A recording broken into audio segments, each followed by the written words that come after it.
So y'all are keeping up with those Epstein files, right? And how all those conspiracy theories about the sacrifices in the industry might just be true? And Kanye West sure as hell been letting us know about it. They can't control you. You get what I'm saying? They can control Shaq. They can control Charles Barkley. They can control LeBron James. They can control Jay Z and Beyonce. Well, not you, man. But they can't control me. And do you know why those people can be controlled, according to Kanye? Because they all took somebody's life, and he didn't. And when it comes to Jay Z and Beyonce, the life they have always been in the spotlight for allegedly taking is Aaliyah's. So, when Aaliyah had that tragic plane crash, a lot of people said that her death was just not adding up, which wasn't far-fetched considering we were getting information literally 2 decades after the crash. Like how, after the crash, it was confirmed much later that the small twin-engine plane exceeded its maximum weight limit by several hundred pounds. Plus, the weight was not evenly distributed, which would have made the plane harder to control once it got into the air. And why would Aaliyah be so insistent on getting on this small plane when it was clearly overloaded with baggage, especially when there was a chartered plane set to pick her up the next day? Well, about that. In case you've never heard the reason, there was a man in the Abaco Islands named Kingsley Russell who said that he watched Aaliyah being taken on board the flight while she was asleep, knocked out by a pill that a member of her team had given her.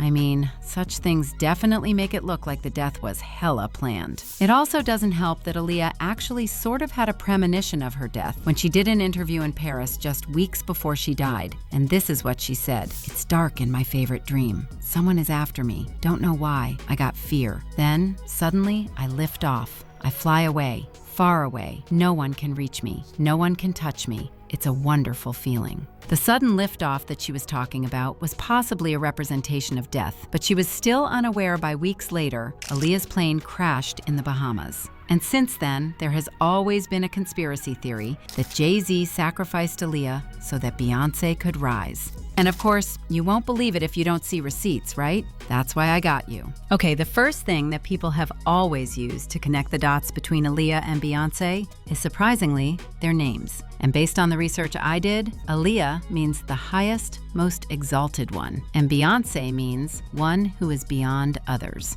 Do you already see a problem there? 'Cause just based on the names alone, these are 2 women who wanted to be the best. But there was enough room for only one, and Jay Z has been slammed for years for sacrificing Aaliyah for Beyonce. And you won't believe what has been said about the reasons why Jay Z allegedly sacrificed Aaliyah for Beyonce.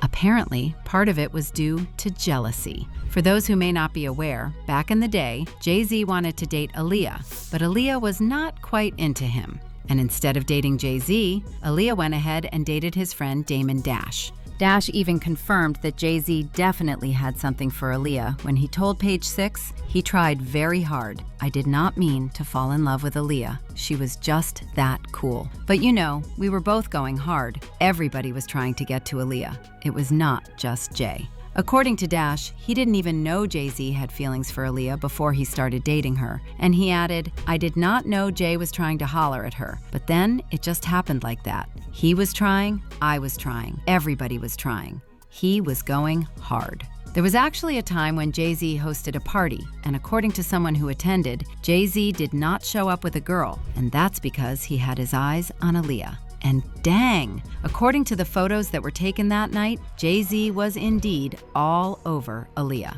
The person who attended the party also said, "I saw that Jay Z was trying to get close to Aaliyah, but I didn't think too much of it at the time. I probably thought they were just friends or making music together. Now that Damon has said what he said, it all makes sense. Jay Z was all over Aaliyah. They were hugging each other, and you could totally see there was chemistry between them. I knew that Damon was going out with her, so I did think it was a little weird." Even Jaguar Wright, during one of her recent spills, also suggested that there was definitely foul play in whatever happened to Aaliyah. I think everybody that knows Sean Carter knows that he will slump anyone in any relationship for $1. Look at how he did Dame. Like, I don't give if you wanted to get away from your homie, if you wanted to get away from your partner, but to do it the way he did it, it's malicious. But maybe that was because he was a girl that didn't want you.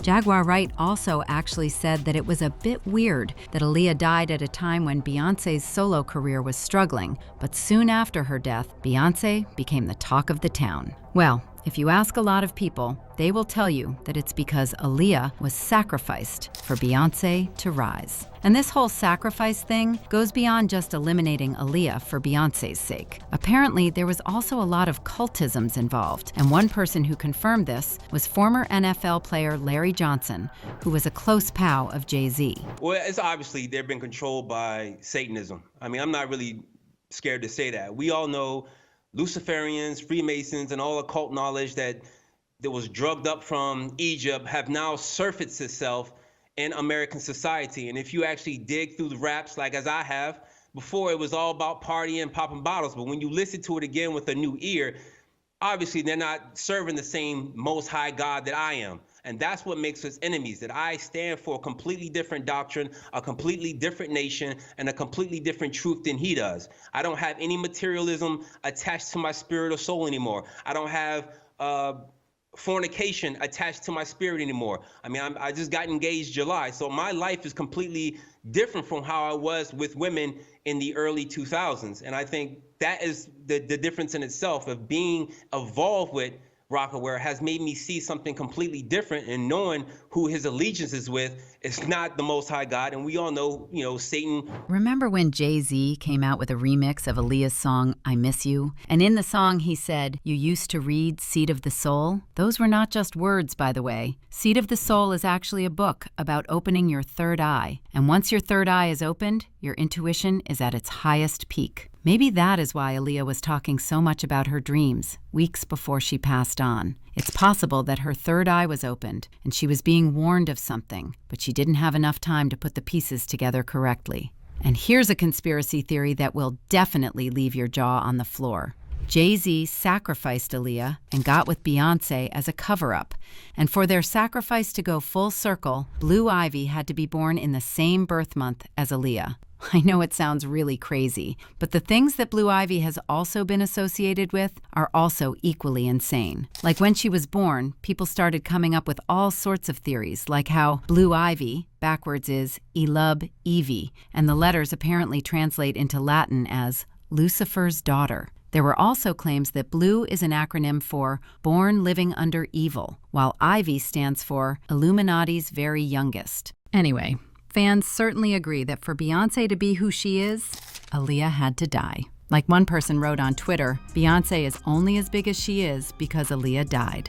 Someone else also wrote, Aaliyah was supposed to be where Beyoncé is now. They say a Met girl was murdered instead of being a freak accident. I believe it. Well, there are those who say that all these theories about how Aaliyah had to die for Beyoncé to rise are just nonsense. 'Cause apparently, Aaliyah wasn't that great anyway.